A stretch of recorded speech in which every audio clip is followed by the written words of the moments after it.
Hello everyone. In this video, we will see how to download Google Maps for offline use. So let's get started.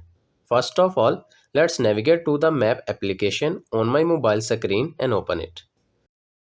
Once the app opens up on the screen, from the top right side, tap on the profile icon.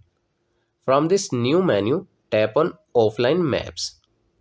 To use maps offline, start by downloading a map.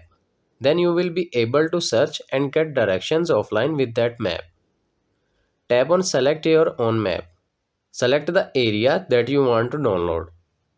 Once you select the specific area, tap on Download.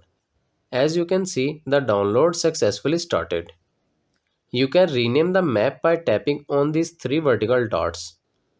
Enter the name and tap on OK. The map is successfully downloaded. Now you can update this map whenever you want to or delete it by tapping on the delete button. And that's it. This is how you can download Google Maps for offline use. I hope this video is helpful for you. For more information, please subscribe our YouTube channel and thank you for watching.